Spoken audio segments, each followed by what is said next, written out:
انسان خلق ہلوعا، اللہ تعالیٰ فرماتے ہیں انسان جلد باز ہے۔ اذا مسہ الشر جزوعا، جب اس کو کوئی مصیبت پہنچتی ہے تو جزا فضا شروع کر دیتا ہے، صبر سے کام نہیں لیتا۔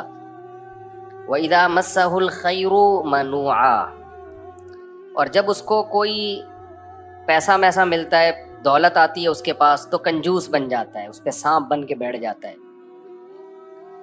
کئی ہفتوں سے اسی آیت پر درس چل رہا ہے کہ جلد بازی کا مطلب کیا ہے۔ جلد بازی کا مطلب یہ ہے، اس پر میں نے کئی دفعہ بیان کیا نا پورا، کہ ہمارے سارے فیصلے اکثر جلد بازی میں ہوتے ہیں۔ نبی صلی اللہ علیہ وسلم کو دو صفات بہت پسند تھیں، الحلم برداشت، اور سوچ سمجھ کے فیصلے کرنا۔ طلاقیں جلد بازی میں ہوتی ہیں، مار دھاڑ جلد بازی میں، بہت سارے کام ہمارے جلد بازی میں ہو۔ کسی کے بارے میں رائے جلدی قائم کر لیتے ہیں، کسی کو اچھا کہنے میں بہت جلدی کرتے ہیں، کسی کو برا کہنے میں بھی بہت جلدی کرتے ہیں۔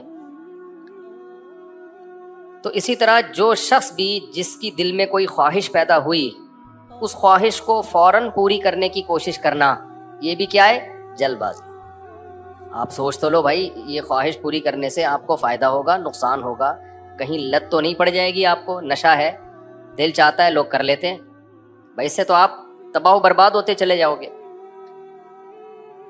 تو جو خواہشات کا غلام ہوتا ہے وہ جلد باز ہوتا ہے، اور جو مستقبل سامنے رکھ کے زندگی گزارتے ہیں ان کی طبیعت میں جلد بازی نہیں ہوتی، ہمیشہ وہ کامیاب ہوتے ہیں۔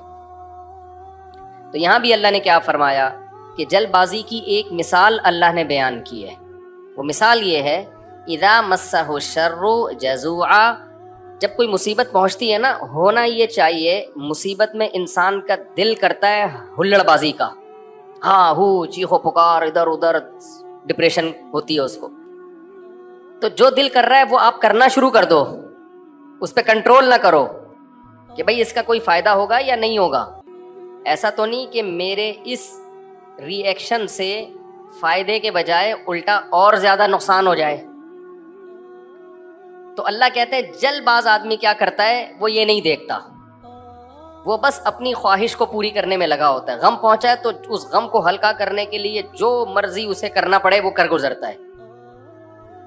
اس کی مثال ایسے ہے نا، آپ نے دیکھا ہوگا، ایک کہیں کوئی واقعہ ہو جائے نا، کوئی دھماکہ ہو جائے، تو جو انویسٹیگیشن کے لیے لوگ وہاں جاتے ہیں وہ کہتے ہیں ہمیں سب سے بڑی مصیبت پتہ ہے کیا ہوتی ہے؟ وہاں عوام جو احتجاج شروع کر دیتی ہے، اس سے کیا ہوتا ہے کہ وہاں جن لوگوں نے کچھ کارروائیاں کی ہیں نا، ان کے ثبوت مٹ جاتے ہیں۔ ہونا یہ چاہیے، پوری دنیا میں ہم نے ایک اصول دیکھا ہے، جہاں کوئی ایکسیڈنٹ ہو، کوئی واقعہ ہو نا، فوراً وہ روک دیتے ہیں، پورا ایک گھیراؤ میں لے لیتے ہیں کہ انویسٹیگیشن کرنے تو اس میں غلطی کس کی ہے، تاکہ اس کو سزا ملے۔ ہمارے یہاں کیا ہوتا ہے کہ پتہ ہی نہیں چلتا کہ غلطی کس کی ہے، اتنا کراؤڈ اکٹھا ہو جاتا ہے، اتنی عوام دائیں بائیں آگے پیچھے، جس کو پکڑ کے پبلک کوٹنا شروع کر دے تو بس وہی مجرم ہے۔ یعنی جس کو پہلے تھپڑ لگ گیا نا، سمجھو وہ کیا ہے، بس اسی نے کیا ہے۔ بہت کچھ الٹا پلٹا ہو جاتا ہے۔ تو وجہ کیا ہے بھائی؟ اپنے احتجاج فوراً کر لینا کسی بھی چیز پہ، سوچے سمجھے بغیر الزام ڈال دینا کسی کے اوپر۔ کئی سال پرانی بات ہے، کیس ہمارے سامنے آیا کہ ایک لڑکی کے نمبر پہ کہیں کوئی مس کال آ گئی، یہ گاؤں میں واقعہ ہوا تھا۔ اب غیرت مند بھائی تھا، اس نے دیکھا یہ کون ہے، دیکھا کسی لڑکے کا فون ہے، پہلے سے اس لڑکی کے بارے میں کسی نے اس کا دماغ، بہن کے بارے میں دماغ بھرا ہوا تھا، ہوتے اس نے کیا کیا، اس کو گولی مار دی۔ اب بہت پرانا قصہ ہے تو ابھی مجھے تھوڑے سے اس کے آثار باقی رہ گئے ہیں دماغ میں، پورا قصہ مجھے یاد نہیں ہے۔ بعد میں انکوائری کی پتہ چلا کہ جی یہ لڑکی بالکل بھی انوالو نہیں تھی، جس بندے نے کی ہے وہ گڑبڑ کرنے کی کوشش کر رہا تھا۔ تو اب کیا ہوا ہے کہ اچھی اس کو پتا چلا کہ یار میری بے گناہ بہن کو میں نے مار دیا، ٹینشن میں اتنا گیا ہے کہ اپنے آپ کو بھی مار دیا۔ پہلے ایک جرم کیا، ٹینشن سے انکوائری پوری کی نہیں ہے۔ بھائی پہلے غور تو کر لو، تجزیہ کر لو، کوئی بھاگی تو نہیں جا رہی، دیکھ لو، اور اگر مس کال آئی بھی ہے، کوئی آپس کا ریلیشن بھی ہے، تو اس کا یہ مطلب تو نہیں ہے نا کہ گولی سے ہی اڑا دو، اس کی اسباب پہ غور کرو، اس کی وجوہات پہ غور کرو۔ پہلے جلد بازی میں ایک کام کیا، ایک بے گناہ کو قتل کیا، اب جلد بازی میں ایک اور گناہ کر لیا، اپنے آپ کو بھی مار دیا۔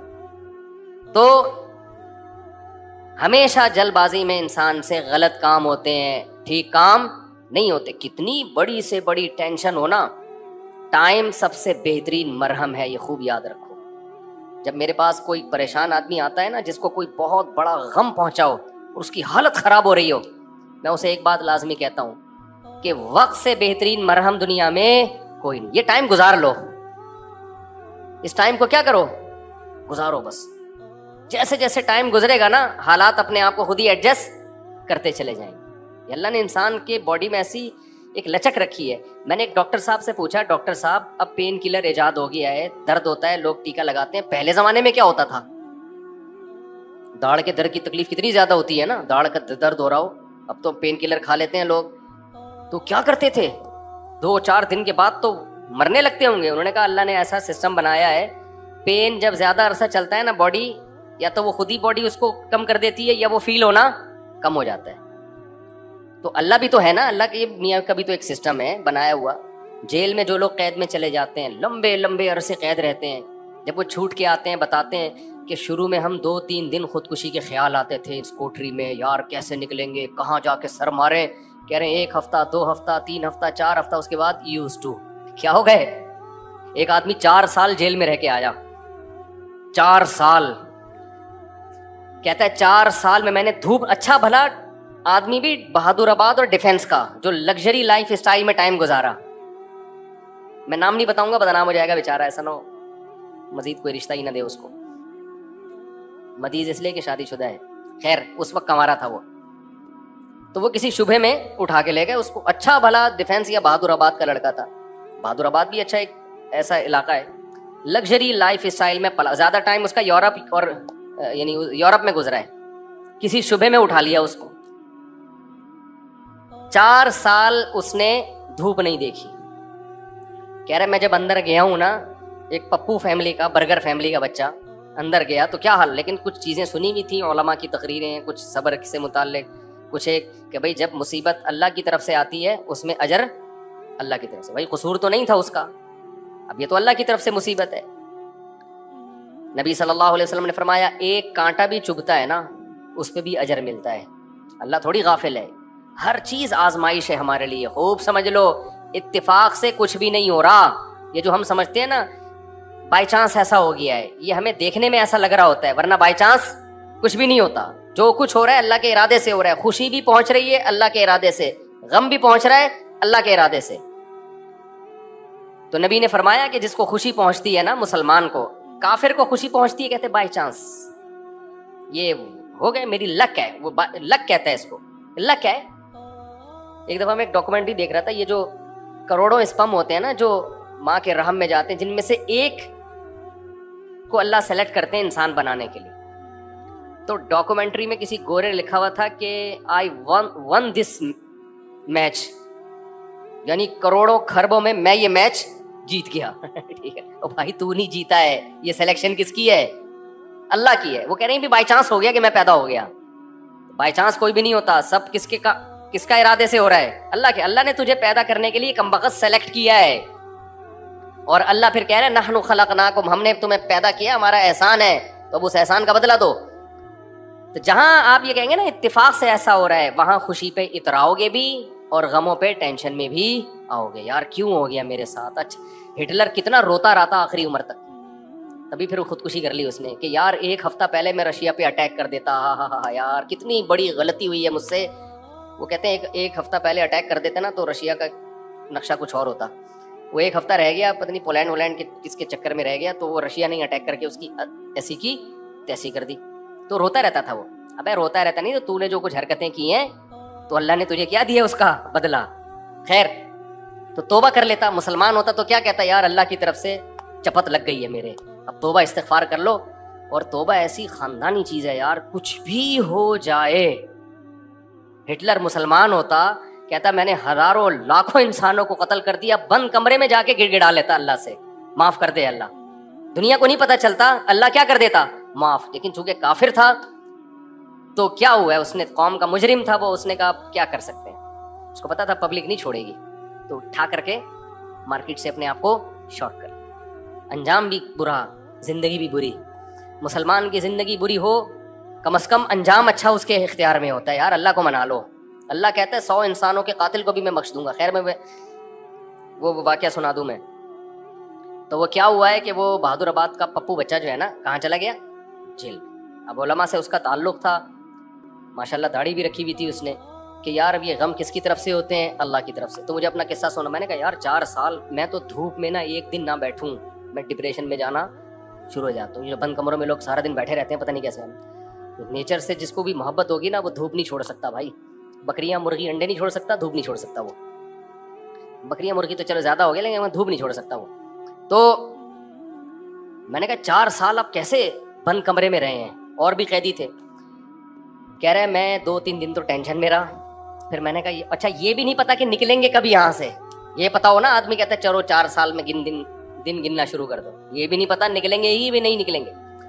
کہہ رہے میں نے کہا جو ہونا تھا وہ تو ہو گیا, اب ہم تو جیل کی دیوار توڑ کے بھاگ نہیں سکتے.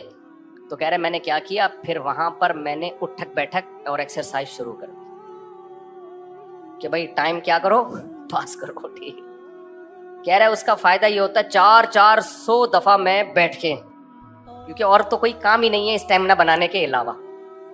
اسٹیمنا بنانے کے علاوہ کوئی کام ہے ہی نہیں. اچھا ہے بڑا پاورفل ماشاءاللہ, آپ کبھی ملو تو آپ دیکھو بہت ساری طاقت جیل میں بنائی ہے اس نے. کہہ رہا ہے میں بیٹھ کے لگاتا تھا ان 4 پھر ڈپس لگاتا تھا, پتہ نہیں کتنے ڈپس لگا لیتا تھا, ایکسرسائز کرتا تھا. کہہ رہا اس کا فائدہ یہ ہوتا تھا اتنا تھک جاتا تھا کہ مجھے نیند خاندانی آتی تھی. ظاہر ہے نیند تو 20 بیماری کا علاج ہے. ڈپریشن ختم کرنے کا سب سے بہترین ذریعہ ہی گہری نیند ہے. ڈاکٹر ڈپریشن کے مریضوں کو کیا دیتے ہیں؟ نیند کی گولیاں دیتے ہیں کہ سوتا رہے بس, پتہ ہی نہ چلے پی ٹی آئی آ رہی ہے کہ جے یو آئی آ رہی ہے کہ مسلم لیگ آ رہے ہیں, کہ یہ ٹینشن ہی ختم, اسٹیبلشمنٹ کیا کر رہی ہے چھوڑو. تو کہہ رہے ہیں میرے ساتھ جو قیدی تھے نا وہ بہت سے اس میں پاگل ہو گئے, کیونکہ بیٹھے رہتے تھے سوچتے رہتے تھے ہر وقت دماغ میں نا کیا یہاں سے نکلیں کیسے. حالانکہ بہت سے جرم کر کے آئے ہوئے تھے, ٹھیک ہے, ان کا تو بنتا تھا. تو کہہ رہے 4 سال کے بعد رہائی کا فیصلہ ہوا. کہہ رہے ہم جب باہر نکلے تو پھر دنیا جنت لگی. پھر اب اس نے 4 شادیاں استغفر اللہ کی ہیں. تو خیر کی ہیں, واقعی 4 کی ہیں. کہہ رہے اس سے مجھے پاور کیا ملی؟ کہہ رہے ہم تو مجرم تھے نہیں, ہم جب باہر آئے نا ہم نے کہا اچھا یہ ہوتا ہے, ٹوٹل سزا کیا ہے, کچھ بھی کر لو یہ ہے. کہہ رہے میرے اندر اتنا اسٹیمنا پیدا ہو گیا دنیا میں کچھ کر گزرنے کا. آپ کو پتا ہے جیل ہمارے مجرم بناتے ہیں. جیل میں جا کے نا اسٹیمنا بڑھ جاتا ہے مجرم کا, سمجھ رہے ہو. ایک تو اس کو یہ پتا ہوتا ہے آئندہ اس طرح سے کام کرو گے تو پکڑے نہیں جاؤ گے, اس طرح سے کیا تھا تو پکڑا گیا تھا نا, اب یہ والی غلطی نہیں کرنی. تو اس لیے شریعت میں جیل کی سزا نہیں ہے, شریعت میں ہے کہ اسی وقت نمٹا دو. چوری کی ہاتھ کاٹو, چلو بھائی نکل پتلی گلی سے, شاباش. ہم کیا کرتے ہیں چوری کی جیل, تو کہتا ہے یار اس دن وہ CCTV کیمرہ دیکھنا بھول گیا تھا میں, آئندہ تھوڑا خیال کروں گا. پھر وہاں سارے چور ہی بیٹھے ہوتے ہیں, کوئی نیک آدمی تو آیا نہیں ہوتا جیل میں. تو چور آپس میں ان کی کیا ڈسکشن ہوگی, وہ تہجد کی باتیں تھوڑی کریں گے. وہ بھائی تو نے کیا کرتا ہے, وہ میں نے اتنے بندے مار دیے, آپس میں ان کا گینگ بنتا ہے. پھر آپس میں نمبر ایک دوسرے کے ساتھ وہ شیئر کرتے ہیں کہ جب باہر نکلیں گے تو پھر دیکھتے ہیں ہم. اور 4 سال میں 10 سال میں کیا کچھ ہوتا ہی نہیں ہے, تو کچھ کرنے کی صلاحیت ان میں ویسے ہی ختم. وہاں جا کے کوئی یہ تھوڑی کہ وہ ماسٹرز کر رہے تھے یا PhD کے اسکالر بن کے باہر آئے, یا کوئی انجینئرنگ مکمل کر لی اب باہر جاب ملے گی. 4 سال 8 سال زندگی یہ بہترین ان کے ویسے ہی برباد ہو گئے. اب ان کے پاس کمانے کے لیے چپل چوری کے علاوہ اور کوئی راستہ ہوتا نہیں ہے, یا باقی چوریاں ڈکیتیوں کے علاوہ کوئی راستہ ہی نہیں ہوتا ان کے پاس. تو نظام اتنا گندا ہے, اس لیے اسلام نے سزا رکھی ہے, اس میں ادھار نہیں رکھا. قصاص ہے, ثابت ہو گیا کہ بھائی اس نے بندہ مارا ہے, فوراً پکڑ کے وارثوں کے حوالے کیا جائے گا, بھائی تمہارا باپ مارا ہے تم بتاؤ کیا کرنا ہے. اب وہ فیصلے میں دیر کر رہے ہیں تو اس دوران جیل میں بند کیا جائے, بھاگ نہ جائے. جیل میں اس کو تمام سہولتیں دی جائیں گی, بھائی یہ بندہ ہے بھاگے گا نہیں, جلدی 1 ہفتہ ہے آپ کے پاس, فیصلہ کرو گردن اڑانی ہے یا اس سے بارگیننگ کرنی ہے. تو بارگیننگ میں جو ٹائم لگ رہا ہے اس دوران جیل میں رہے ایک الگ بات ہے. 1 آدھ ہفتہ سعودی عرب میں ایسا ہی ہوتا تھا, آپ کا پتہ نہیں کیا ہو رہا ہے. قصاص اب 1 ہفتہ, اس کے بعد سر قلم کرنا ہے, چلو بھائی اڑا دو سر اس کا. سر نہیں قلم کرنا, پیسے لے کے چھوڑنا ہے, پیسے لے بھائی, اور جو بھی رہن کے طور پر اس کی پراپرٹی رکھوائی, چل بھائی نکل, ختم. ہماری عدالتوں پہ بوجھ کتنا ہے دیکھو, 20 سال پرانی فائلیں جج کے پاس پڑی ہوئی ہوتی ہیں. اسلام میں قصاص ہے. دانت توڑ دیے, ٹائم نہیں ہے بھائی, کون سا والا دانت توڑا, یہ والا, اب بتا دانت توڑنا ہے اس کا. دیکھو نبی صلی اللہ علیہ وسلم کی خدمت میں کتنا زبردست واقعہ ہے. حدیث میں آتا ہے حضرت انس رضی اللہ تعالی عنہ کی جو پھپھی تھی نا, کس کی؟ حضرت انس ابن مالک کی پھپھی. حضرت انس نبی کے خادم تھے. ان پھپھی نے اپنی باندی کو مکہ مارا یا تھپڑ مارا, تو وہ باندی کا دانت ٹوٹ گیا. جو لونڈی تھی نا باندی, اس کا دانت ٹوٹ گیا, ٹھیک ہے نا. تو نبی کے پاس کیس آیا تو آپ نے فرمایا اللہ کی کتاب کے مطابق فیصلہ کروں گا. تو کتاب اللہ تو یہی کہتی ہے دانت کے بدلے دانت. تو اب بڑے مسئلہ ہو گیا کہ بھائی یہ تو اتنے خاندانی لوگ ہیں اور باندی, یہ تو لونڈی ہے, لونڈی کا دانت ٹوٹ گیا, ملازم کو تھپڑ مارا دانت ٹوٹ گیا, تو اب سیٹھ صاحب کا بھی دانت توڑا جائے کیا؟ گوروں کے ایسا کوئی قانون نہیں ہے. اسلام میں ہے کہ بھائی دونوں انسان ہیں تو دونوں کے دانت کی سیم ویلیو ہے.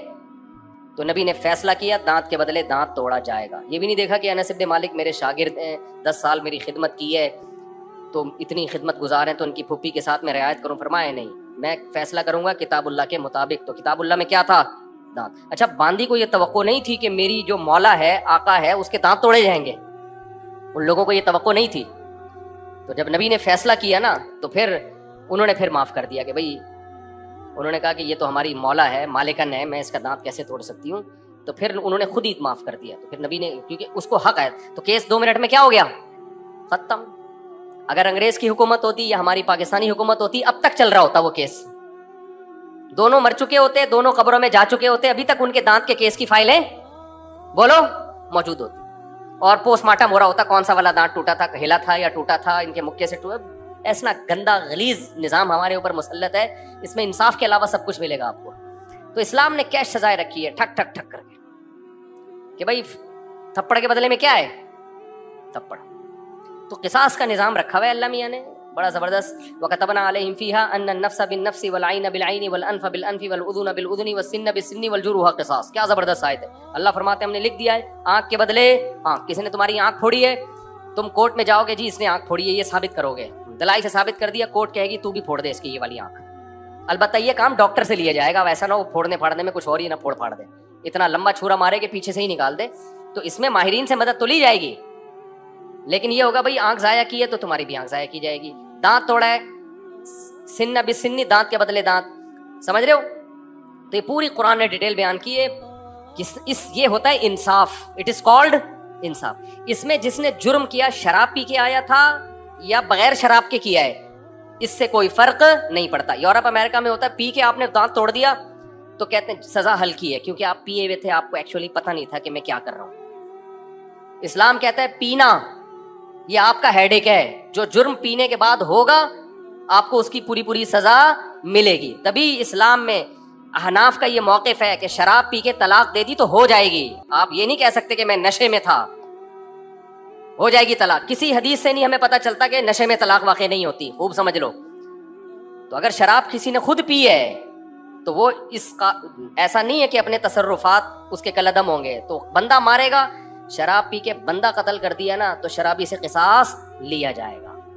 حالانکہ قصاص تو ایسی چیز ہے جو شبہ سے بھی ساقط ہو جاتی ہے. سمجھ رہے ہو؟ دیکھو ایک مثال دیتا ہوں.